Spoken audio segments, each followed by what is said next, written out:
ऐसी धरती जहां शिवलिंग को लेकर पांडवों से जुड़ी मान्यताएं हैं, जहां माता कुंती की शिव भक्ति की कहानी सुनाई जाती है और जहां सदियों पुराना पारिजात वृक्ष आज भी श्रद्धा और रहस्य का केंद्र बना हुआ है।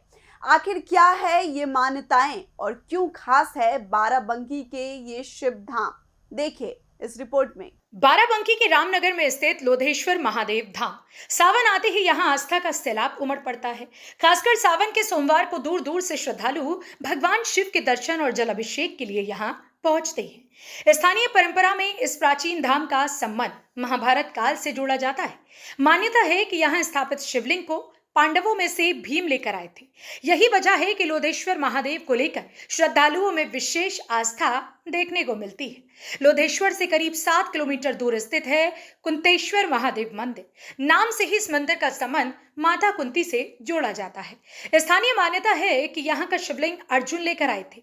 कहा जाता है कि माता कुंती स्वयं यहाँ भगवान शिव की पूजा करती थी और जल व पुष्प अर्पित करती थी।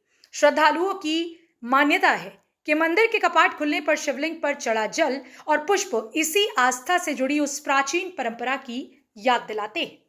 मानसरोवर के बाद इसका जो है काशी विश्वनाथ ये सब है, लेकिन यहाँ पर आते हैं सीजनल लोग आते हैं, लेकिन यहाँ पर एक 3 तरह का मेला लगता है। उत्तर भारत का ये विश्व प्रसिद्ध जो है, विश्व प्रसिद्ध मेला है ये। अच्छा। लोधेश्वर, इसमें क्या महत्व है यहाँ के बारे में? इसमें महत्व है, महाभारत कार्यकाल में जो है जब ये लोग वन को निकले थे उन अज्ञातवास के लिए, तो यहाँ पर उन्होंने स्थान बनाया। और ये कुरुक्षेत्र इस जगह पर बनाया, लेकिन ये जगह कम पड़ गई, इसलिए महाभारत जा करके कुरुक्षेत्र हरियाणा में हुआ जा करके यहाँ। लेकिन वो पीठ अभी यहाँ पर स्थापित है। कुरुक्षेत्र यहाँ पर बोला जाता है और बहुत बड़े भूभाग में। और इसको लाने के लिए भीम इसको लाए अपनी माँ कुंती के पूजा के लिए। लेकिन जब वहां से चले तो इसके जो है पहला तो ये चरण रहा कि यहाँ पर लोधेश्वर स्थापित किए गए। कुंतेश्वर महादेव मंदिर से कुछ दूरी पर मौजूद प्राचीन पारिजात वृक्ष इस पूरे क्षेत्र की धार्मिक मान्यताओं को और भी खास बना देता है। स्थानीय मान्यता के अनुसार भगवान श्री कृष्ण स्वर्ग से पारिजात वृक्ष लेकर आए थे और इसे रुक्मणी से जुड़ी कथा के साथ जोड़ा जाता है। आज भी श्रद्धालु इस वृक्ष के पुष्पों को भगवान शिव को अर्पित करते हैं और मानते हैं कि इससे मनोकामनाएं पूरी होती है। वहीं गोमती नदी के तट पर स्थित अवसानेश्वर महादेव मंदिर में भी एक दिलचस्प लोक कथा जुड़ी हुई है। स्थानीय मान्यता के मुताबिक बाबर के शासनकाल में शिवलिंग को नुकसान पहुंचाने का प्रयास किया गया था। कथा के अनुसार इसी दौरान शिवलिंग से रक्त निकलने और उसमें से जीव जंतुओं के निकलने की बात कही जाती है। इस घटना के बाद बाबर की क्षमा मांगकर वहां से लौट जाने की लोक कथा सुनाई जाती है।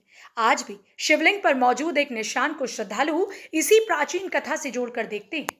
पांडवों से जुड़ी मान्यताएं, माता कुंती की शिव भक्ति की कथा, पारिजात वृक्ष से जुड़ी पौराणिक मान्यता और अवसानेश्वर महादेव से जुड़ी दंत कथा।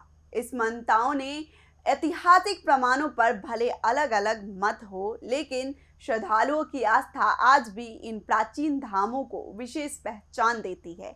यही आस्था बाराबंकी के इन शिवालयों को सावन में खास बना देती है।